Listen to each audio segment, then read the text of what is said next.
أول ولا حول ولا قوة إلا بالله سبحانك لا علم لنا إلا ما علمتنا إنك أنت العليم الحكيم لرضا الله تعالى ولدفع البلايا ولمصنف هذا الكتاب والذين سبقونا بالإيمان لهم الفاتحة. أعوذ بالله من الشيطان الرجيم. بسم الله الرحمن الرحيم.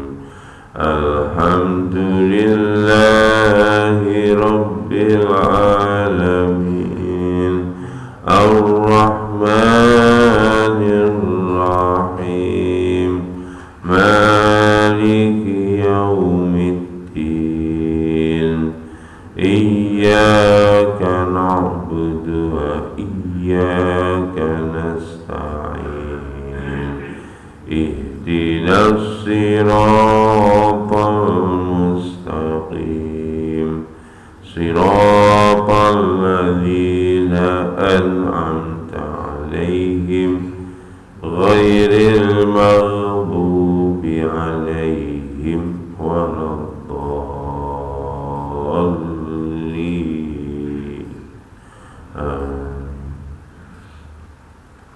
Kita teruskan masih bab sedekah atas mayit, atas nama si mayit. Minggu lalu kita sampai pada hadis an Aisyah radhiyallahu anha anna rajulan qala li Nabi sallallahu alaihi wasallam inna ummi ukhtu litat nafsuha wa roha law takallamat tasaddaqat falaha min ajrin an tasaddaqtu anha qala na'am. Aisyah radhiyallahu anha, sesungguhnya seorang laki-laki bertanya kepada Nabi sallallahu alaihi wasallam, sesungguhnya ibu saya meninggal dunia mendadak. Meninggal dunia mendadak. Dan saya berpendapat kalau dia itu sempat bicara, tentu beliau akan memerintahkan untuk sedekah. Maka apakah ada pahala kalau saya bersedekah atas nama ibu saya? Maka Nabi menjawab, betul, ada pahala apabila kamu bersedekah atas nama ibumu. Jadi nanti yang meninggal dunia kita sedekah atas nama yang meninggal dunia, itu akan ada pahala bagi dia. Bagi si mayit juga ada pahala.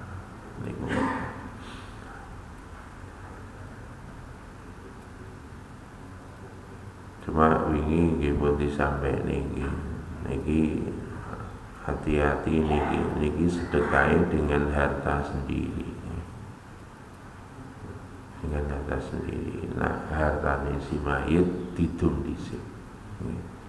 Nah, wis didum jadi mungkin harta masing-masing ahli warisnya.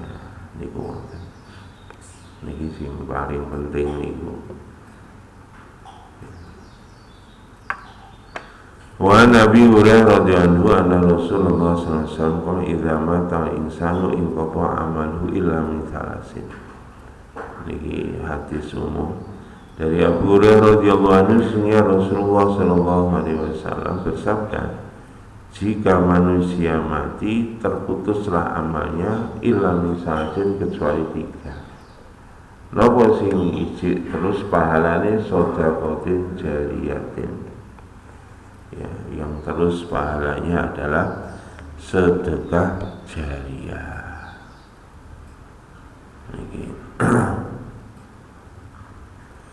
Nah temriki sedekah jariyah ini contohnya kawakofin, seperti wakaf. Nah wakaf itu sedekahnya mengalir terus. Napa mawon? Nggih. Sedekah jariyah. Artinya nah wakaf niku mboten namung masjid. Duwe sumur diwakafne saged. Dan niku mungkin ganjarane mengalir terus. Niku ngoten. Termasuk kebun diwakafne. Lan sakniki enten program wakaf napa niku? Apa jenenge lali kula. Jadi wakaf produktif bahasanya begitu. Wakaf produktif. Ini banyak lembaga-lembaga zakat. Beliau membuat program itu. Boleh ini wakaf produktif. Sayyidina Utsman sampai hari ini wakafnya masih ada kebun. Akhirnya dikelola jadi hotel. Di Madinah dan ada hotel. Itu sahamnya kepada Sayyidina Utsman bin Affan radhiyallahu anhu. Sampai sekarang Masya Allah itu untuk pengelolaan untuk fakir miskin, hasilnya seperti itu. Itu wakaf yang sifatnya produktif. Ini pondok pesantren, nah ini juga begitu. Jadi sedekah jariyah itu contohnya seperti itu. Jadi tidak hanya untuk bangun masjid. Awasiyatun lil faqir, bahkan sedekah jariyah itu wasiat, ya, itu juga termasuk sedekah jariyah lil faqirin, kepada orang-orang fakir. Ini wasiat ini maksimum 1/3 dari harta si mayit itu diwasiatkan. Wasiat itu juga masuk dalam kategori jariyah, ya, selama aset atau apa saja yang diberikan wasiat tadi masih berproduksi, artinya bukan barang konsumtif. Kalau barang konsumtif ya sudah diwasiatkan, nanti kalau sudah konsumsinya habis ya sudah habis begitu. Makanya bagus wakaf itu barang yang produktif, wasiat juga kalau bisa barang yang produktif. Contoh tanah, wasiat tanah ini tak wene nggih. Nah ini disampaikan di bab tentang wasiat, ya. Yang bagus adalah kerabat dekat yang bukan ahli waris. Nah itu diberi bagian pada mereka berupa wasiat. Nah itu wasiat itu kalau sifatnya apa namanya tanah, apalagi tanah itu ditempati, selama ditempati terus menerus dia akan mendapatkan pahalanya. Itulah namanya sedekah jariyah yang mahalanya akan terus mengalir sampai aset itu masih tetap ada. Masya Allah. Niku 3 amal yang tidak terputus pahalanya walaupun mati. Sedekatin jariyah. Yang kedua, ilmin yuntafa'u bihi. Jadi ilmu yang bermanfaat yang kedua. Niki teng mriki disebut syar'iyyin au alatihi. Jadi ilmu yang bermanfaat di sini ilmu syariat. Ilmu syariat. Wa alatihi, dan ilmu alat. Artinya ilmu yang terkait dengan pendukung syariat. Niki ngoten. Niki spesifik nek teng kene niki ilmu syariat.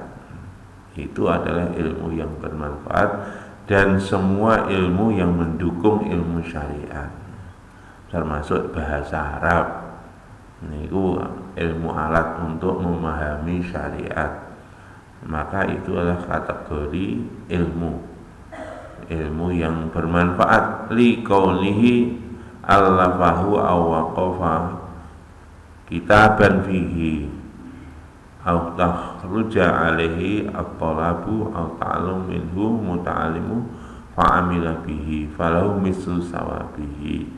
Dan niki kenapa dia mendapatkan pahala? Karena ada orang yang belajar ilmu kepadanya, kemudian dia mengamalkan ilmu itu, maka dia menjadi asbab kebaikan orang lain.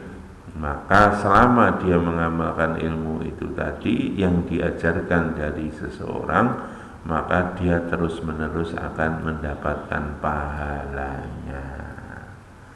Dan ini Masya Allah, ini fadilah kita punya ilmu disampaikan, dan nanti manfaatnya ilmu terus sampai terus dia sampai hari kiamat kalau orang yang mempelajari itu terus.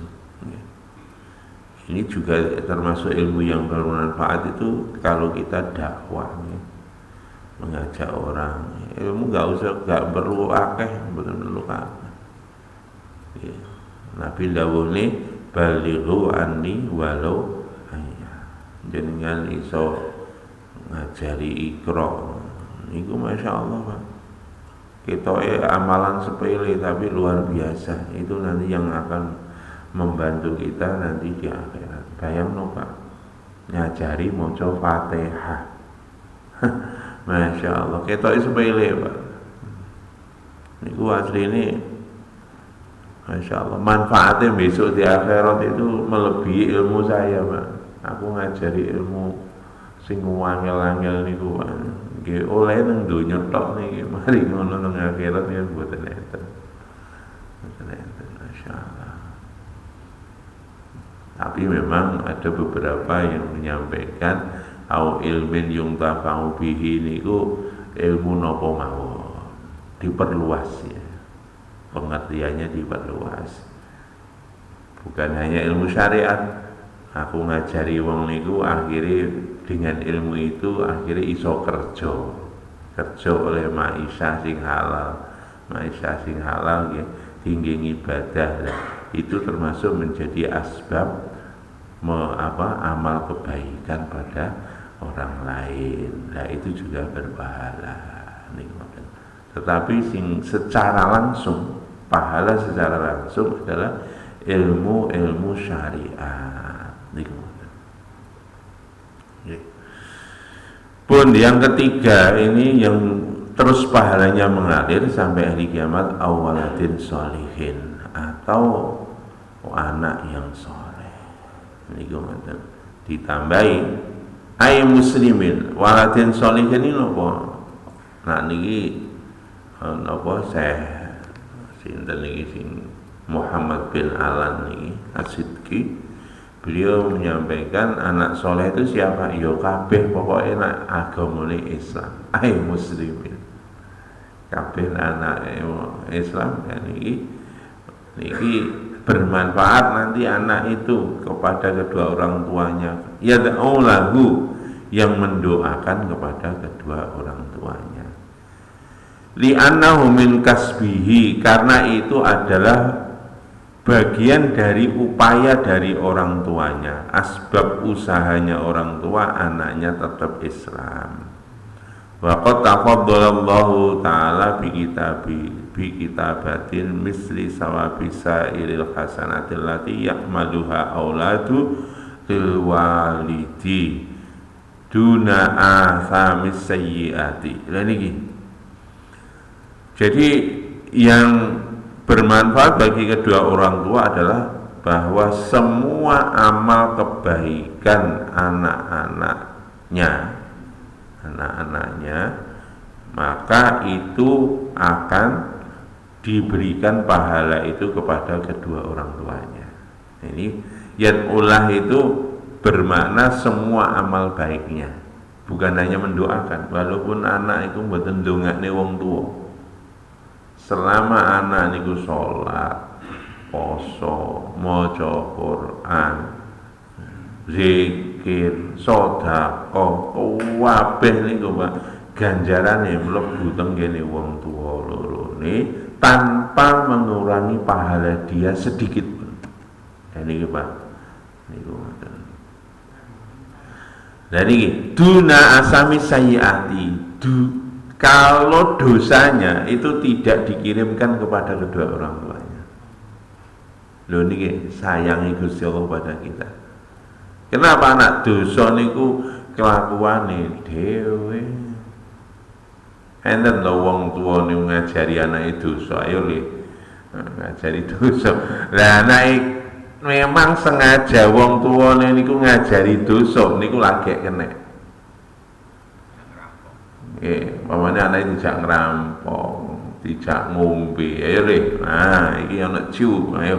Nah, diajari ngoten Pak. Lah niku terus mungkin dosane. Kenapa? Karena dia mansanna sunnatan sayyi'atan. Siapa yang membuat contoh perbuatan buruk, maka dia akan mendapatkan dosa atas orang yang berbuat buruk tadi. Dan itu berlaku bukan hanya pada anak, kepada siapapun. Pokoknya buka jalan keburukan, selama keburukan itu terus berlangsung, yang jenengan oleh dosa ini.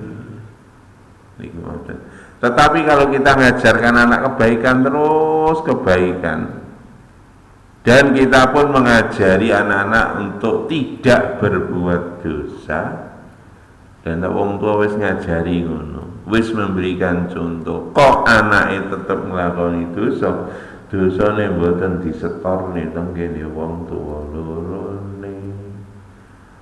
Nah niki Pak pentinge nggih, dadi wong tua niku nggawe contoh kepada anak-anaknya dengan contoh yang baik. Cuma zaman-zaman ini memang ngoten Pak, insyaallah. Nggih. Insyaallah. Jadi godaannya luar biasa. Godaannya luar biasa. Kirangan. Kalau zaman dulu itu ada kecenderungan anak itu bisa ya secara tidak langsung kualitasnya itu bisa di atas kedua orang tuanya. Tapi tren sekarang ini kualitas anak itu di bawah kedua orang tuanya. Kirangan ini Masya Allah. Kalau eling dawuh Kanjeng Nabi khairul quruni qarni summa yalunahu. Jadi sebaik-baik kurun adalah kurunku, zamanku. Kemudian setelah itu. Jadi terus ke belakang tuh bukan semakin apa ya, kebaikan yang semakin menurun, terdegradasi. Ya memang tantangannya beda aja ya. Zaman awake dhewe mboten enten kotak hitam niku rene. Nak dolin paling ya ngoten niku. Gupak sodor, layangan, bentik, nekeran, karetan, waduh. Ngoten niku. Zaman biyen, zaman saiki wiritan tangane udi. Masyaallah. Bau wong ini nurnya itu langsung mencorong tiba-tiba HP tak pikir tahajud nurnya mencorong menopo dibuka lu kelip HP ini ngoten pun. Nah ini sing penting wong tua niku terus Pak didik kebaikan. Nanti kalau anak berbuat baik pahane kepada jenengan, nak dosa mboten distorne teng jenengan. Selama jenengan tidak memberikan contoh perbuatan dosa. Nah dosa ya kelakuane dhewe nanti yang dipertanggungjawabkan di akhirat ya dia sendiri. Walaupun besok bengok-bengok njaluk tulung wong tuane mboten iso nulungi wong tuane. Yauma yafirrul mar'u min akhi wa ummihi wa abihi wa sahibatihi wa bani. likulli imri'in minhum yawma idzin sya'nu yughni. Niku ngoten Pak. Dulure mlayu kabeh dijalui tulung aku gak iso nulungi. Tenggene padang masak ngoten.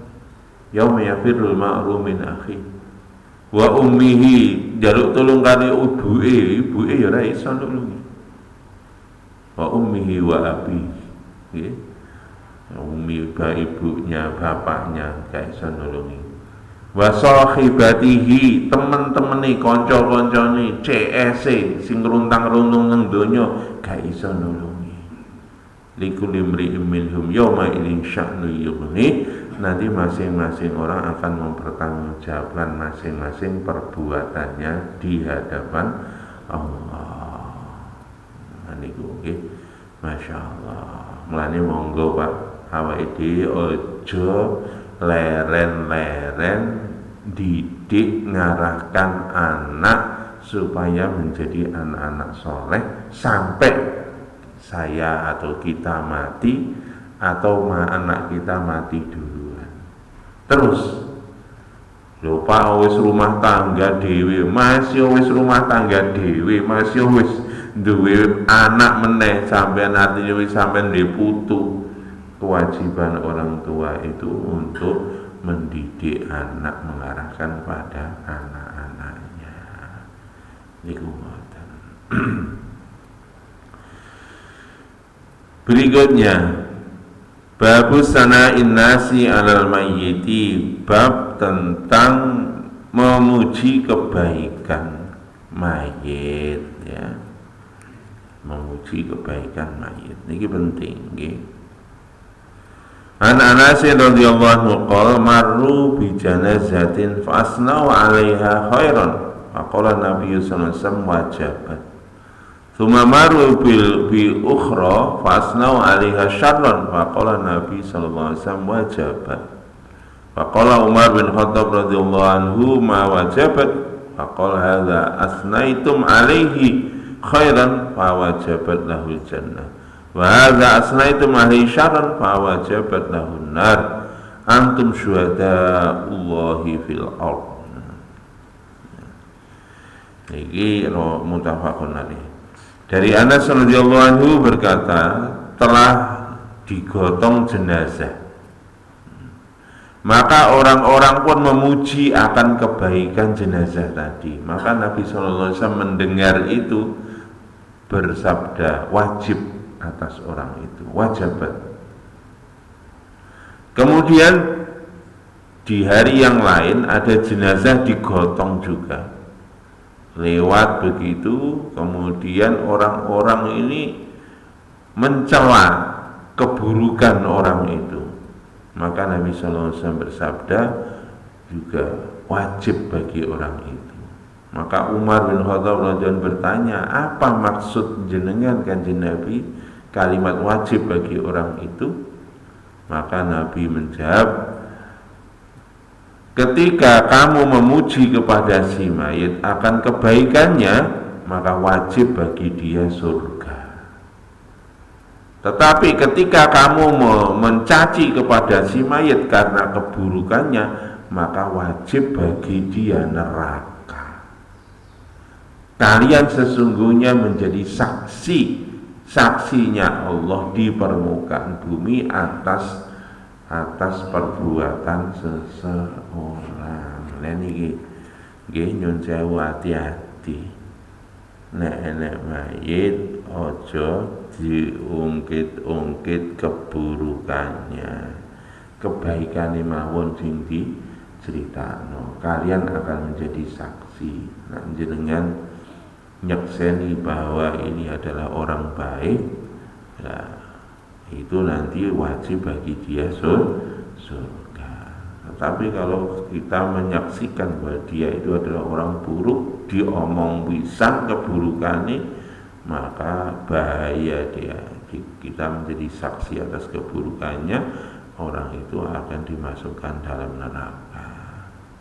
Di dalam riwayat yang lain, wa'an Abi Aswad qala qadimtul Madinah fa jalastu ila Umar bin Khattab radhiyallahu anhu wa marrat bihim janazatun fa asna ala sahibiha khairan Faqala Umar radhiyallahu wajabat summa murra bi ukhra summa marra ya bi ukhra fa asna ala sahibi khairan faqala Umar wajabat summa marra bi salisin fa asna ala sahibiha syarran faqala Umar wajabat qala Abul Aswad faqultu wa ma wajabat ya amirul mu'minin qala qultu kama qala Nabi sallallahu alaihi wasallam ayyuma muslim syahida lahu arba'atun bi khair adkhalahu jannah wa qulna wa salasatun qala wa salasatun fa qulna wasani qala wasnani tsumma lam nas'aluhu 'anil wahidi rawahu Bukhari. Dari Abu Aswad berkata, telah datang jenazah di Madinah. Saat itu sedang diusung jenazah itu. Aku Abu Aswad sedang duduk di samping Umar bin Khattab radhiyallahu anhu. Kemudian jenazah itu lewat. Kemudian fa'usniya ala sahibiha khairan. Maka dipujilah kebaikan jenazah yang lewat itu. Maka Umar pun menjawab wajib bagi dia. Kemudian lewatlah jenazah yang lain, maka juga dipuji dengan kebaikannya. Maka Umar juga berkata wajib baginya. Kemudian lewat jenazah yang ketiga, banyak orang mencaci ya. Jenazah itu dicaci oleh orang-orang. Maka Umar menjawab wajib bagi dia. Maka Abu Aswad bertanya, wahai Umar, apa yang engkau, wahai Amirul Mukminin, apa arti wajib bagi dia? Maka Umar menjawab, qultu kama qala Nabi sallallahu alaihi wasallam. Saya dulu juga berkata begitu di hadapan Nabi sallallahu alaihi wasallam. Ya, saya pun bertanya yang sama. Dan Nabi pun juga bersabda dengan seperti yang saya katakan, wajib. Nah ini, dan ini sahabat dulu Pak, belajar hadis itu secara kontekstual. Nah, dia belajar hadis areng ngrungokne. Nah, dia orang-orang dulu seperti itu Pak.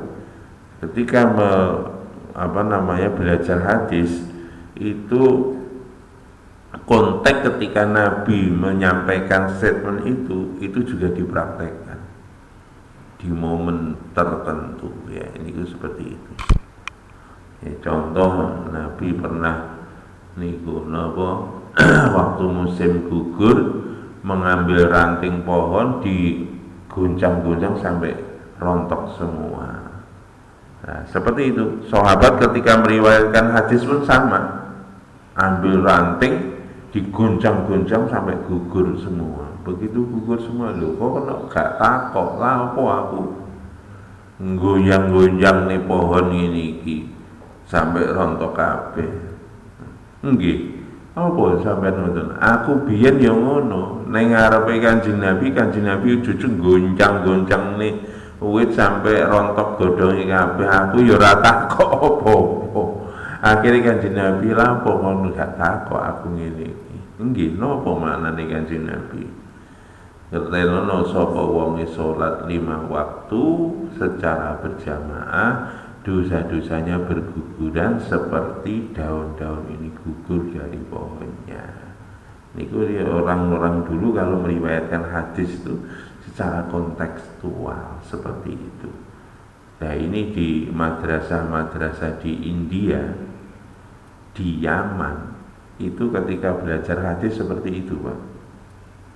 Jadi ketika ngaji itu ya disuruh keluar dari pondok, kemudian cari pohon dikon guncang-guncang, diguncang ngoten niku. Nah, terus seperti itu Pak.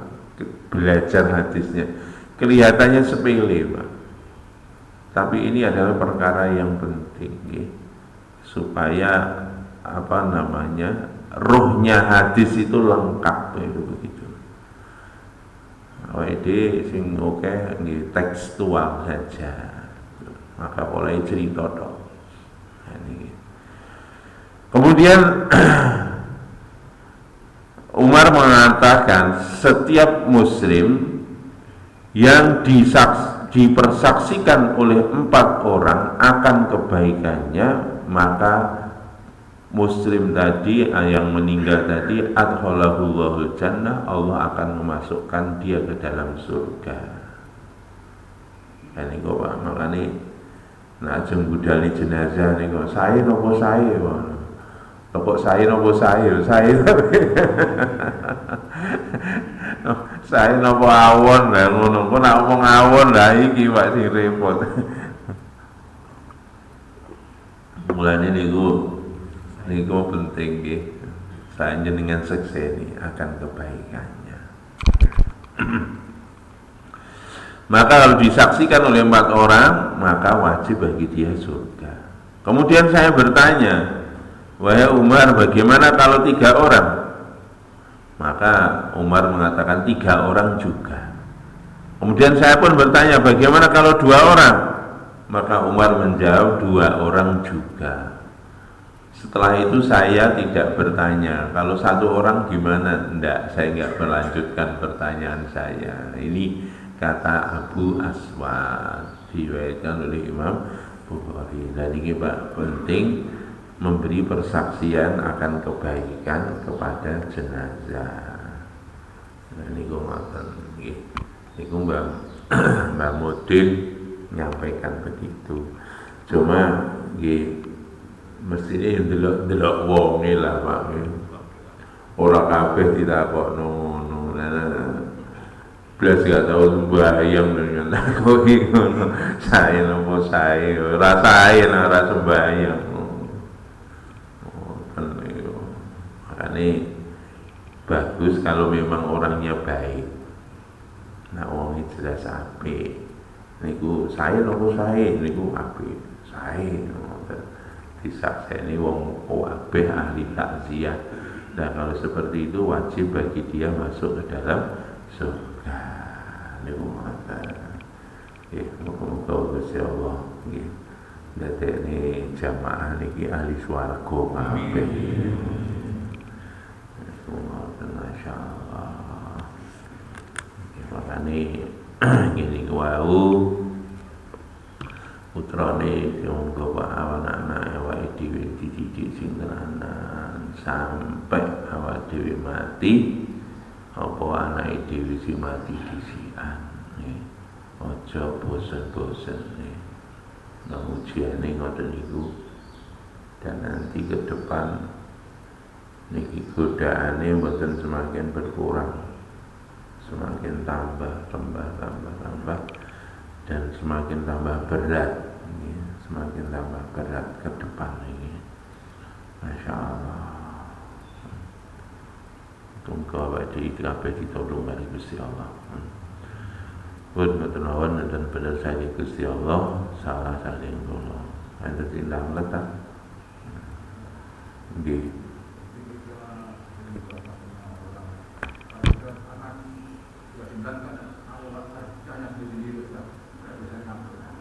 Napa nih? Nggih.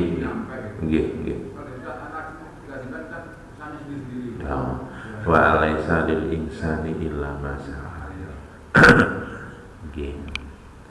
Jadi itu tidak bertentangan sama sekali dengan ayat itu. Sama sekali tidak, justru sangat mendukung. Semua orang itu akan meraih apa yang diusahakan sendiri-sendiri. Sangat tidak bertentangan. Kenapa? Tadi anak soleh tadi Pak, itu pahalanya sampai kepada orang tua. Lah itu usahanya siapa? Wong tua. Lek ngragati gak karuan direwangi di pondok nih, gitu. Direwangi sirah gawe sikil dari sirah niku direwangi apa mengencangkan ikat pinggang. Itu usaha siapa? Ya usaha orang tua. Sama sekali tidak bertentangan dengan itu Pak. Bahkan itu semua usaha dia. Tadi 3 orang tadi kan. Jadi yang pertama adalah sedekah jariyah. Itu juga usaha siapa? Ketika kamu sedekah kan juga usaha kamu. Makanya niki nak jarine jarine Pak wong ahli ekonomi niku Pak. Niku enten aset pasif, enten aset aktif. Nah, ngoten Pak. Ini termasuk kelemahan kita bangsa Indonesia ini menjadikan aset itu aset pasif. Ini akibatnya apa Pak? Ya kita nggak dapat income. Makanya kalau wong jenenge nah aset itu aktif Pak, walaupun mati loh, asetnya masih bekerja. Niku lah wong iku pakar ekonomi ngoten niku. Makanya iki Pak, kita orang Islam begitu. Bagaimana kita menjadikan seluruh aset kita itu aset aktif, bukan hanya bekerja untuk mendapatkan duit, tapi bagaimana terus menjadi sumber kebaikan. Nah itu usaha siapa? Ya usaha kamu. Dan arah diusaha nih loh Pak, ya gak mungkin bisa seperti itu. Sedekah jariyah, ilmu bermanfaat juga begitu. Usaha siapa? Ya usaha kamu. Makanya sama sekali itu tidak bertentangan, bahkan sangat mendukung. Ngoten Pak nggih?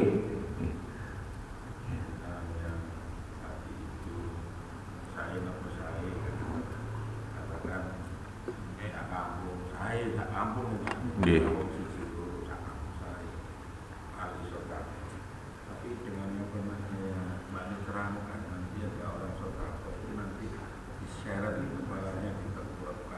Nggih. Nggih, orang gak ikhlas. Orang lain kan memandangnya enggak seperti itu. Nggih. Ya jelas nanti walaupun dipersaksikan ya tetap Pak. Gusti Allah niku wa alaisallahu bi ahkamil hakimin. Hakim sing paling adil nggih Gusti Allah. Soale ngene niku Pak. Enten wong sedekah pun nak gak ikhlas ya diseret dilebokne neraka. Wong duwe ilmu manfaat pun lho Pak, kalau kita Pak selaku manusia ini kita kewajibannya menyaksikan yang kelihatan. Sekali lagi kita ini hanya sebagai saksi fisik saja. Kalau saksi hati gak iso. Dan kita tidak dituntut oleh Allah untuk menyaksikan hatinya seseorang. Makanya kita juga nggak boleh Pak sangka buruk. Iku gak ikhlas. Oneruh to hatine wong. Sekti nek sampean roh hatine wong iku. Hatine sampean dhewe lho, sampean sendiri lho. Kita sendiri kadang-kadang nggak tahu. Saiki ikhlas Pak, 10 tahun lho brojol Pak, gak ikhlas. Lah niku Pak. Makanya Masya Allah, yang menjadi kewajiban kita adalah menyaksikan yang kelihatan oleh mata saja. Itu bahkan juga winginan bab tentang apa namanya hukum ya, kasus-kasus hukum termasuk zina, nuduh orang zina itu kan harus dipersaksikan, dan itu yang kelihatan mata. Kalau nggak kelihatan nggak boleh kita menyaksikan. Wong bahkan terjadi hadis kon nyaksi zina iku duruh. Kuduruh niku mlebu ae iku ya angel lah ngono to. Angel, hampir impossible Pak. Lho mboten. Nah iki Bang rasani wong niku menjadi saksi di pengadilan. Itu enggak apa-apa, boleh seperti itu. Nah, itu pun yang menjadi saksi itu pun yang kelihatan oleh mata, yang nggak kelihatan nggak boleh. Makanya orang itu bisa bebas walaupun dia secara apa namanya dia memang bersalah, itu bisa bebas, dan hakim nggak berdosa Pak memutus itu. Kenapa? Karena yang diputus adalah bukti zahir, dan nanti di akhirat yang menyempurnakan hukuman ya Gusti Allah. Nah, itu begitu. Makanya ada kasus Sayyidina Ali di komplain baju besinya itu teko nang pengadilan diklaim karo wong Yahudi, itu baju besi saya. Akhirnya moro nang pengadilan takok, Ali, iki jarene nggone wong Yahudi, iki lho dituntut. Mboten niku nggih kula. Sampai ana seksine. Oh enten seksine. Sapa? Anak kula. Lho seksi anak lho gak diterima. Seksine anak masih kecil belum balik itu tidak diterima persaksiannya. Ya wes. Akhirnya baju besi itu dikasihkan ke orang yang Yahudi. Kenapa? Karena buktinya tidak mencukupi, Pak. Walaupun ini benar, tapi dengan hukum secara seperti itu ternyata orang Yahudinya tambah masuk Islam. Oh, ini tuh hukum. Ya bukti ini ngoten gak ketok. Makanya kita ini menghukumi yang zahir, yang tampak saja. Sing gak ketok diserahne Gusti Allah. Rasa ngurusi ndak was mumet jenengan nggih. Sangka buruk niku menghabiskan energi. Orang yang negatif thinking niku menghabiskan energi. Makanya gak usah Pak, positif thinking mawon. Puena ngoten Pak, enteng gak ono beban. Ngoten nggih. Subhanakallahumma wa bihamdika asyhadu an la ilaha illa anta astaghfiruka wa atubu ilaik. Assalamualaikum warahmatullahi wabarakatuh.